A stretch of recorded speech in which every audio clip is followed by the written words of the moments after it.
What's up, everybody? This is Cameron.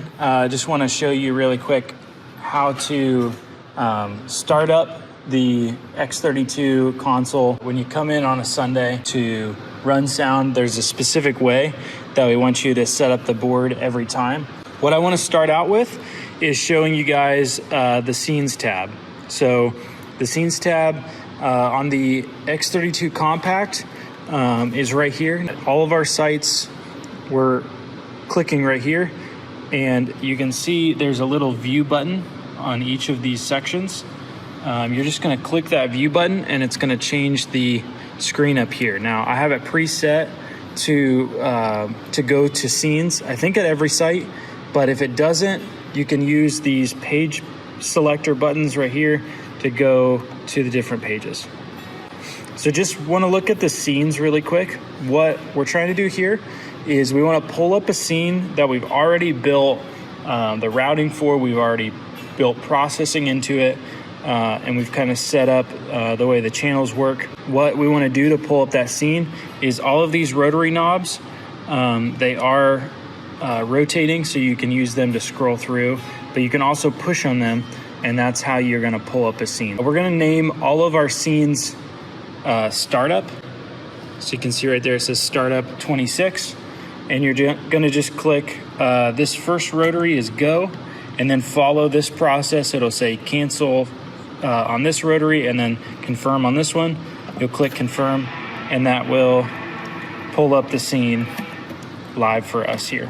The other thing that we can use is snippets. So a scene is kind of like a pre-built patch. All of the processing, everything from gain, equalizer, everything that we're doing, routing in the board, is going to be built into a scene. A snippet is a little different. A snippet, we can pick and choose what we want to enable and what we want to disable. So right here you can see there's parameters. And if you want to learn more about this, there's plenty of information on YouTube on the difference between scenes and snippets if you just look up X32 Behringer. But just for your knowledge for using this at 614, we want you to go to, there will be a fader start. And this is going to set an equalizer setting. So basically cue this and it's going to change. Basically every channel will get a new EQ.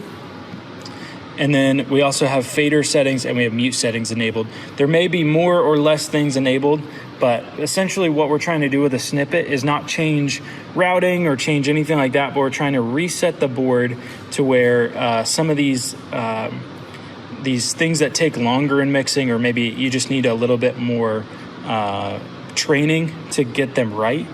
We want to fast track that and kind of have a preset version of this stuff that's generally pretty good to work off of. So same is going to go here. You're going to click on the first rotary. It's going to say load, and then you just click confirm, and that's going to pull up the fader start EQ. So that's what we're going to do when it comes to scenes. Is when you get in, you want to find the startup scene and make sure that is queued, and then it would be good to go over and do the fader start snippet if that is enabled at your site.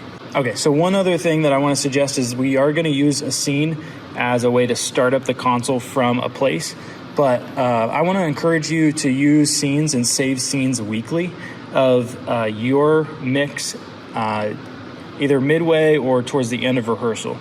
Basically what this does is, if I go to an empty slot here and I click save, then it lets me type in what I want to call this scene. So let me just do like a quick, like Sunday.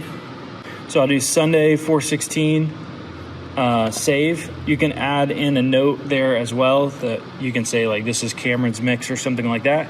And then essentially what that's going to do is if you ever get lost or something gets messed up on the board, or someone comes over and moves some stuff around that you didn't want to move, I can move all these faders around. I can go to different scenes and different layers and do different things. But then I can go to my old scene that I saved and click go. And when I click that, it's going to recall exactly where I left off. So this is great for just making sure that start of service, start of the worship section, things are kind of set out in the way that you had them during rehearsal. And it's just a good practice to have to save your scene. That way you can also, if you're here at VV, you can do it between the two services. You can recall back to where you started at the beginning of 9 a.m. You can do that again for the 11s.